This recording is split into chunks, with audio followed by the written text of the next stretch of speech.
Rods, welcome guys. How is everybody doing? Doing great. Welcome to 69 Faces of Rock. What's new with Rods? Well, we actually have a lot of things going on, but the first thing and foremost and most important is tonight, if you pan to that sign, we're performing here, we're headlining here at Reggie's. We're also playing with Riot Act, which we love those guys and they're a great band, so we're excited about being here for Reggie's. But we also have a lot of other things going on. That's right. Where do we start? Well, we can start with the new live album we have, which was our new bass player Freddie Villano's new first gig with us, and it's now an album. How did he get in the band?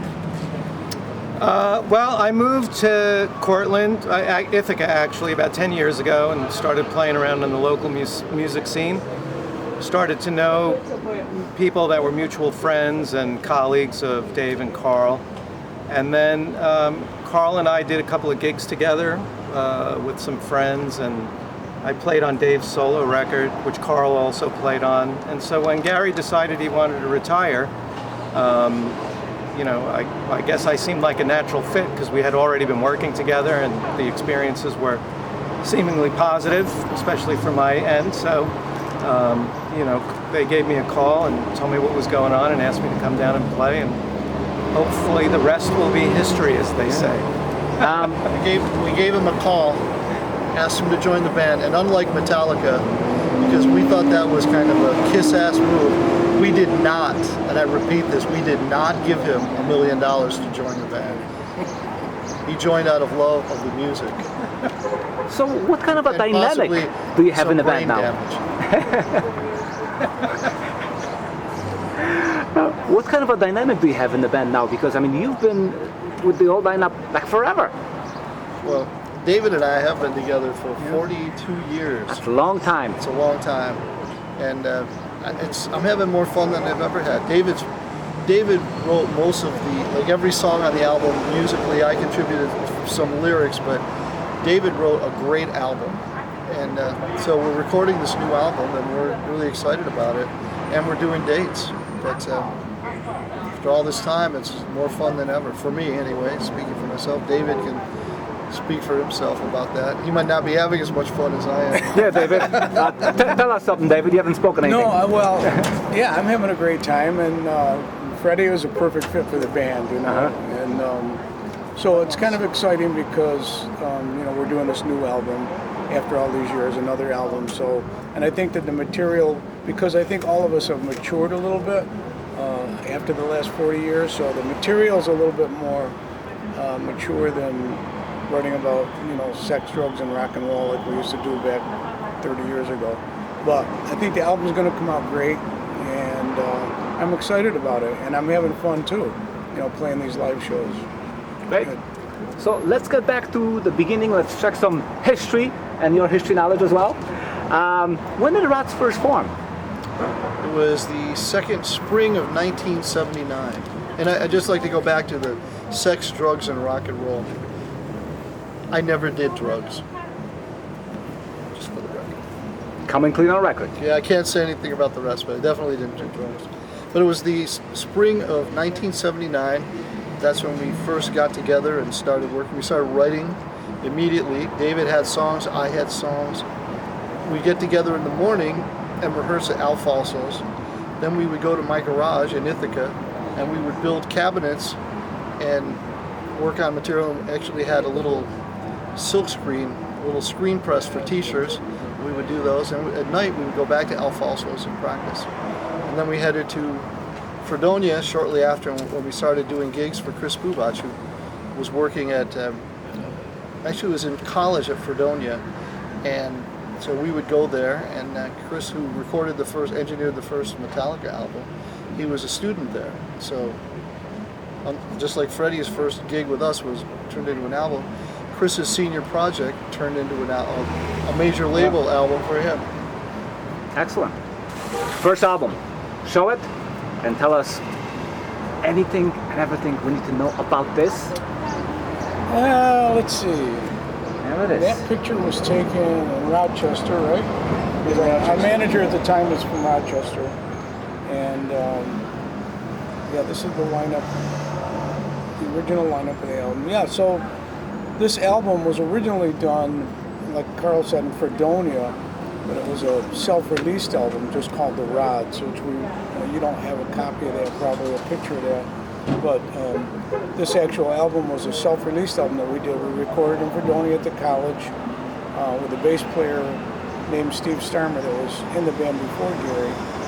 And that album, I think we had so many copies printed up, and we sold them on jobs. Sold them on jobs. And then that album was taken up by the manager we had at the time, and he got us a record deal with Arista. And so this album is basically the same as the album that we did at the college, except for, I think there's a couple different songs on it that we recorded.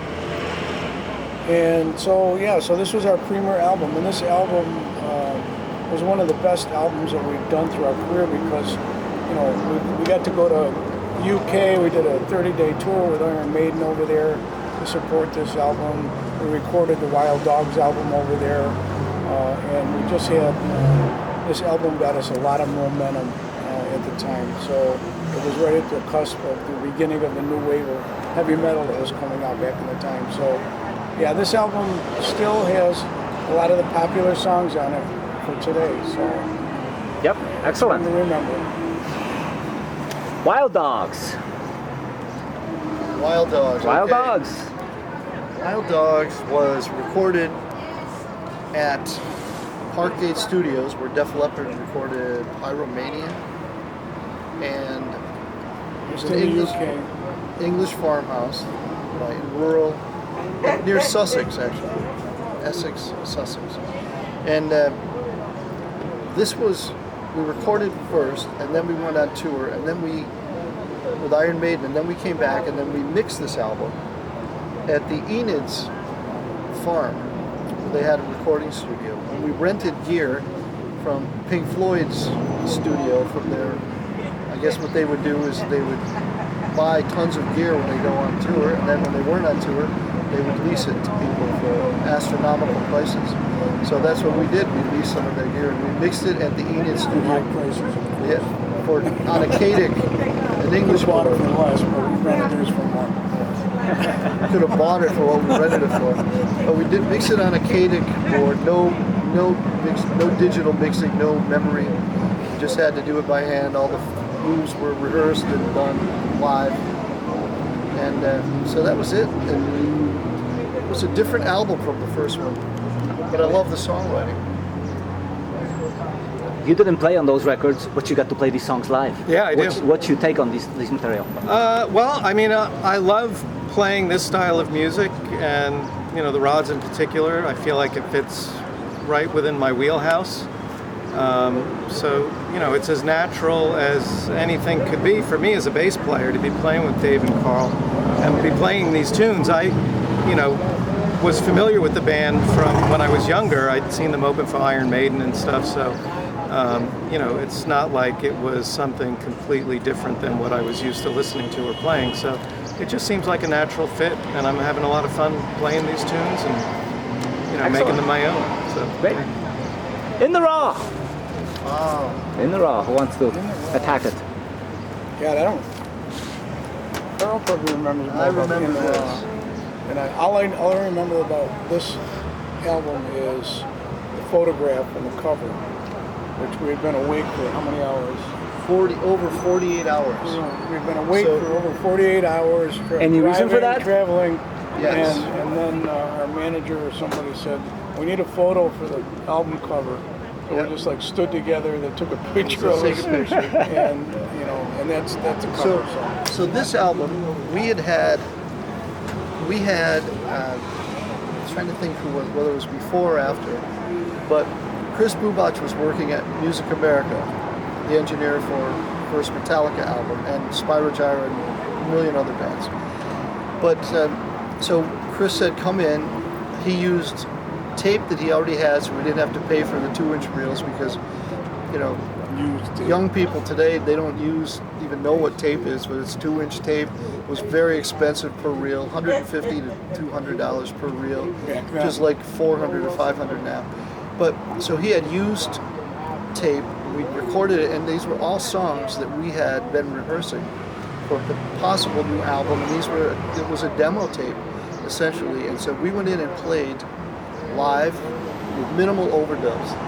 David might do vocals and some harmonies and overdub his leads, and the fans love this album as much as any of the albums we've done. And I think the reason is that we'd been touring, we were tight, we were playing all the time, and we went into the studio and we did it live, and that's the vibe on the album. And I think that connects, so that maybe there's not enough 5K on the snare drum, but nobody cares because it has such a great vibe to it. So that's what it was. And we did this in the 48 hours or so, and we recorded it and mixed it. We stayed right at the studio and just blew through these songs. We actually recorded more songs than this, and that's when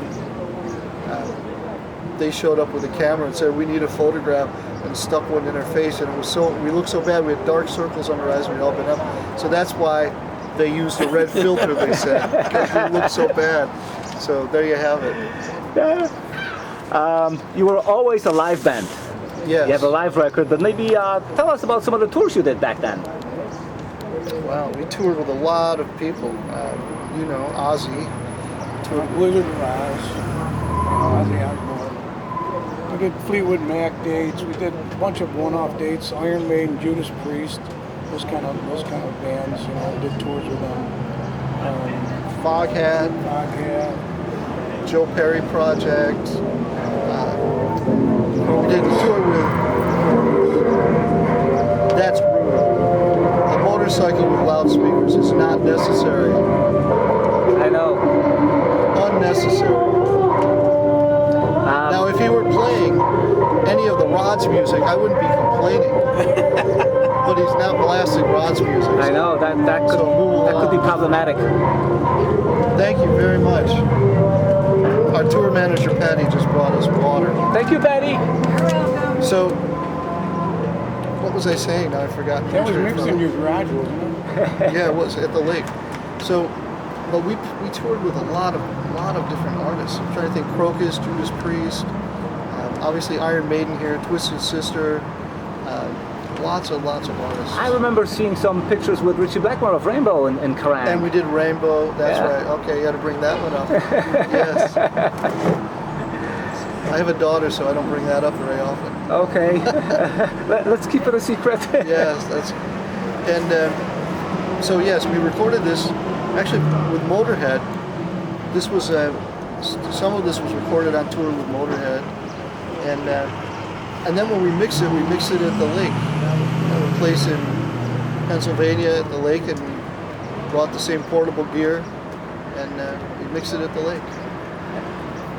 You probably had seen a band live at that point, right? How did they make you feel? How did it make me feel to see them live? Yeah. The first time I saw them live, I actually didn't know who they were. I was going to see Iron Maiden on the Number of the Beast tour, and they were playing in a small theater on Long Island in New York, which is in New York, called the North Stage Theater. It's in Glen Cove. And these guys came out and basically stole the show because it was just a performance unlike anything I had ever seen. I remember you guys throwing your guitars up in the air and stuff.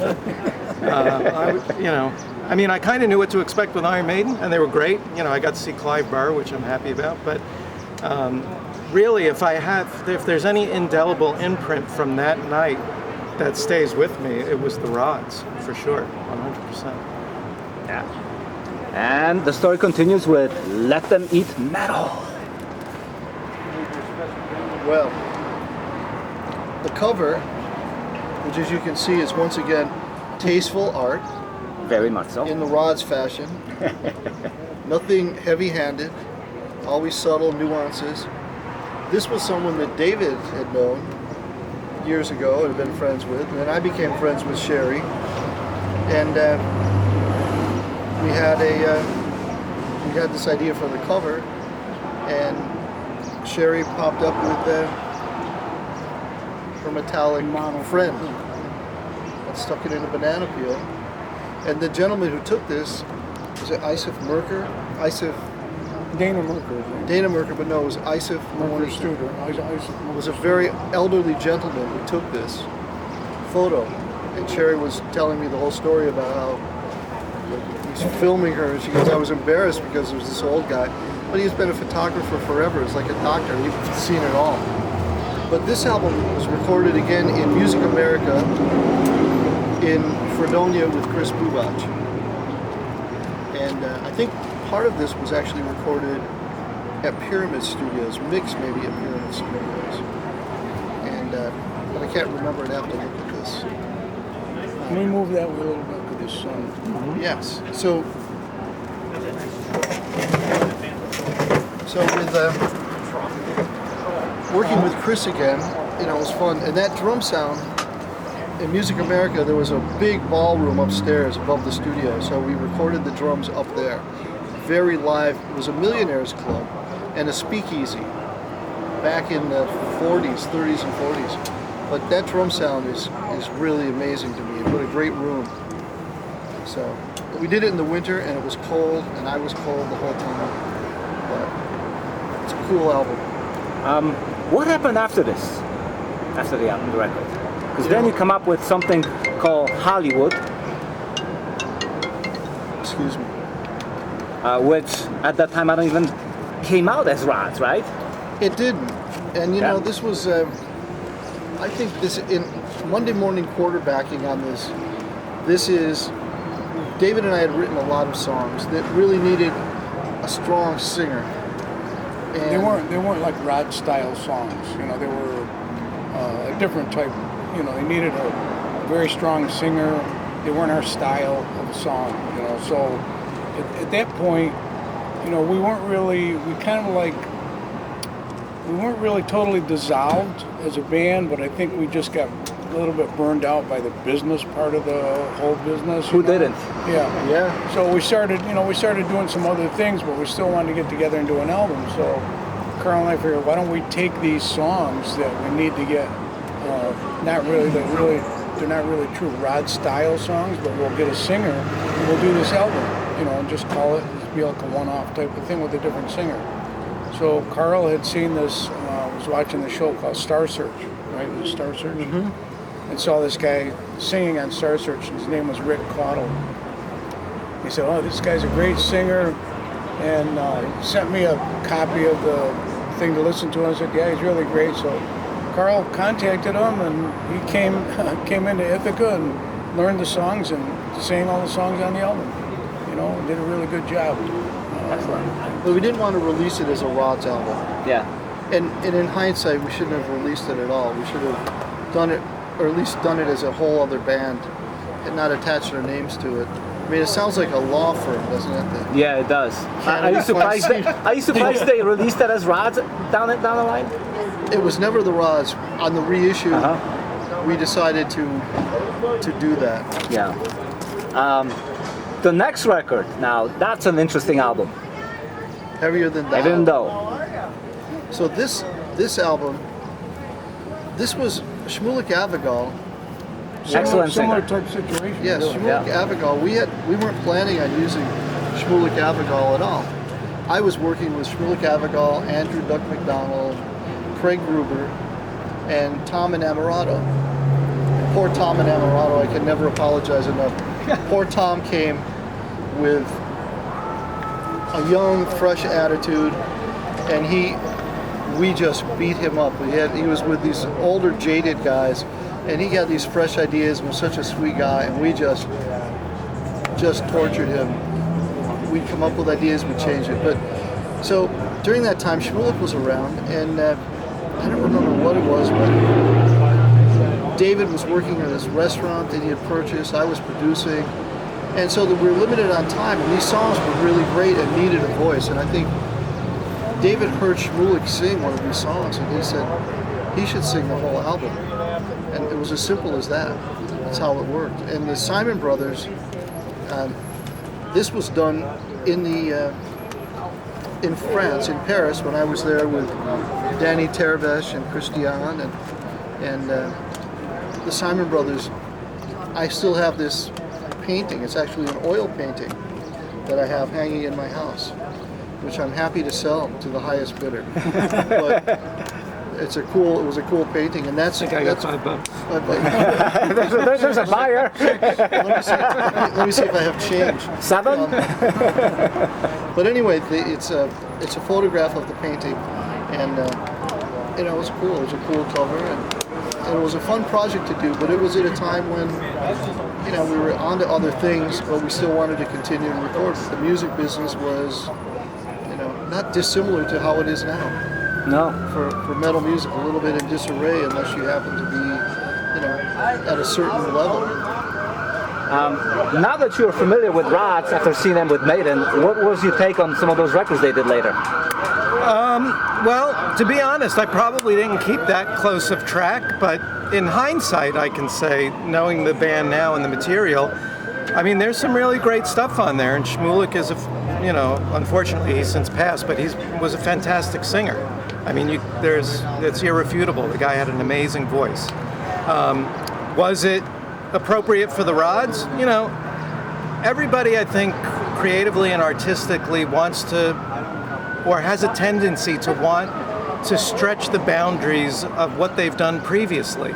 And so, you can look at the Hollywood record or Heavier Than Thou as Dave and Carl just wanting to push the boundaries of what the Rods were, and then you contract a little bit into what it is that the music or the band is really about. And so that's what ended up happening. They probably realized that, the Rods is a 3-piece band, and that's how it really functions most effectively. What brought Rods back from the retirement? What brought us out of retirement? Yeah. Or was there ever a retirement? It really kind of just crawled to a stop. We were raising our families. I was producing. I got into real estate. David had the restaurant. David continued to do things. I continued to do things. I had a recording studio. I had a production company. So, we kept busy with things, but nobody asked the Rods to play. So if nobody asks you to play, you don't play. But Alfonso's passing, who was the original Rod father, was our he was such a huge part of the early part of the Rods, letting us rehearse there. And when we had no money, he would pull out a wad of bills like this, and he would give us money. Go get me some coffee and get some for you. He was a very gracious and kind man. And we used to say, Al, why do you carry that much money? You could get rolled. Somebody could mug you in here. He goes, I got to have it for UPS. Got to have cash for UPS. So he'd always carry a wad of money. But, Al passed, and in his passing, they asked us to play part of the benefit. So we got together, and I don't even think we rehearsed for that, did we? Probably not. I don't remember rehearsing. Yeah, I remember Jeff Tarbell had the drums that he was given by Tico Torres because he worked with us, and then he went on to Bon Jovi for years and years. And I sat down and played the kid, and David and Gary were there, and that was it. Just played, and after that, and then David did Third Wish, which was a fantastic album.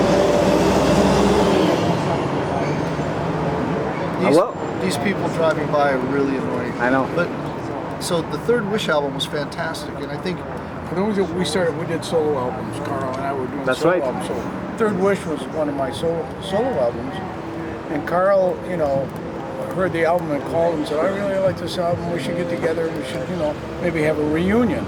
Because the Rods hadn't played together in a number of years. So I said, okay, we'll give Gary a call and see if he wants to do it. And, at the time, Gary was working at Cornell, and we all had regular things that we were doing, but we wanted this reunion. So we played 2 shows, one in Cortland and one in Ithaca, which were our local shows. So when we did that, because there was no internet previously in the early years, we did these local shows, and people were coming out of the walls with old albums for us to sign. There was the internet was there, so people knew. And we thought, wow, this is great. Both shows were really great. A lot of people came and said, hey, let's keep doing this. Let's do it again. And so basically, from that point on, we never really got another manager. We never got another record. We never looked at it in a serious way like we did before.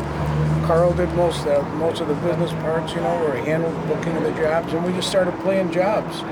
And one thing led to another. We started writing songs again, and all of a sudden, when you write a song, you want to hear how it sounds when it's recorded. So we started recording, and all of a sudden there's albums. You came back with vengeance. Yeah. And what a segue that is. Right. By the way, we started doing dates overseas because I've been corresponding with Hans Daka, and Hans is part of the what do I call them? The DNC, the Drunken Norwegian Crew, because he booked us on a festival in Norway with Twisted Sister, and it was a great time. We got there early. We were, it just was a great time. But Hans was really the catalyst for it. We'd been pen pals for a long time, and then suddenly he said, "Hey, I got a gig in Norway." And once that started, then we started doing festivals in Europe and around the world. But this led to this with a vengeance, which was a beautiful segue. I want to give you kudos for that. Wonderful segue. This was, for me, was the beginning of digital, and I learned a big lesson from this, and I use it to this day. And when I first recorded this album, the engineers weren't really comfortable or familiar with digital recording. So they would move my drum piece. Oh, let's move the bass drum a little bit here because it's not tight with the guitar. Let's move the snare drum here. Pretty soon, my drum tracks were like a puzzle, like Humpty Dumpty fell off the wall, and there was no way to put them back together. I'm like, I didn't play that crap. So I wound up having to redo all of my drum tracks. And so for all you drummers who you must know by now, but for drummers recording digitally, I do everything with a zeroed wave file. I send everything zeroed wave file, and I will tell everybody, I play it to a click. If you want, if something's wrong, don't move anything, send it back. I will redo the entire song, and we'll go from there. Don't do anything with my drum tracks, because once you start moving it. But that's what happened. So that for me was a little bit rough start because of the digital, but I love the music, and eventually we got it together, and I think it's a cool album. Then you got Brotherhood of Metal. Now this was, we were more in tune and in sync. Very much so. Yeah. Very much so. That was a real comeback. I mean, if Vengeance was a warm-up, this was the big prize. Yes. I think Brotherhood of Metal is one of our better songs. But there's a ton of stuff on this, and we do some of this live. Mm-hmm. We still do some of these songs. And another thing to mention, is kind of off the track of the recording, but a good friend of ours, Eric Philippe, is the guy that started doing all the artwork for us. So he did this, did the art on this album and Vengeance. And Vengeance, and we became great friends with him. He lives in Belgium. He's a great guy, great artist, and we continue to work with him, and hopefully we'll be able to get over there to see him sometime soon again. And he's done David's solo albums, my solo albums, as well as all the rods. Yeah, and he's done a lot of other projects. Always doing album covers. And about to be released a live album, which you are on. There I am. You can talk. You can give those guys a break. They can get a sip of water. There I am. So what I can say about this is a good friend of ours wrote to me recently, and he said, your first gig with the Rods became a live album. It doesn't get any cooler than that. So, warts and all, it's our first full show together. We actually did Dio Day before this. But this was our full-length hour and 15-minute set. And I'm pretty proud of it. I mean, it came out really good. And we sound really tight. It's Did you know it was being recorded when you played? Yeah, I think we knew at Rose Hall. I mean, but But we didn't go into it. we didn't go in with. An album. Yeah, we didn't go in thinking that it was going to become an album. Maybe So there wasn't Carl much did. mental pressure. He's smiling. I knew because I was requesting that this all be done in advance, and including the videos. Mm-hmm. But I think when you're on stage, I'm sure none of us, even if we knew we were being recorded, once you're on stage, you're performing, you don't think, oh, I'm recording this. Like in the studio, it's a whole different experience. Live, you got an audience you have to perform for. So I think that comes across, how tight we were, and how we just clicked. The three of us just became a unit very quickly. Finally, what's next? What's next? Well, we're working on a new album. and Can't tell you the title yet. Can't The tell you the record company title. hasn't released released it, it, but they will soon. the tracks are recorded, most of them. Some of them need some more tracks put on them, and then of course it needs to be mixed and mastered and all that. But probably by fall it'll be completed, and it'll probably be released whenever the record label wants to release it, which will be late fall or maybe early spring of next year. So that's the future, and whatever live jobs we play. We have quite a few gigs coming up, and I have to say, you know, every band goes, "This is the best album we've ever done," and I'm not going to say that, but I have to say it's a really, really strong album, a great follow-up to Brotherhood of Metal, and so I'm really proud of it, even though it's not complete, but it's fairly 75% complete, and so I can pretty much say that without getting egg on my face. It's one of the better Rod's albums. And there's a whole different vibe because, as you hear on Rose Hall with Freddie in the band, we're really a strong rhythm section. Freddie's bass sound, his approach to it, it's just a lot of thunder and low end, and it just punches the band up. So it's really something can't wait for the fans to hear.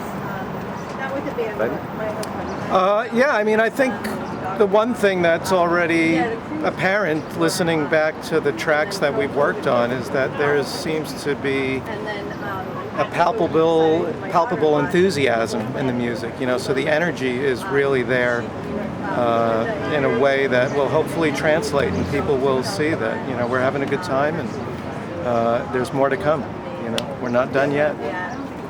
Thank you. Thank you. We appreciate you taking the time, and we appreciate the support.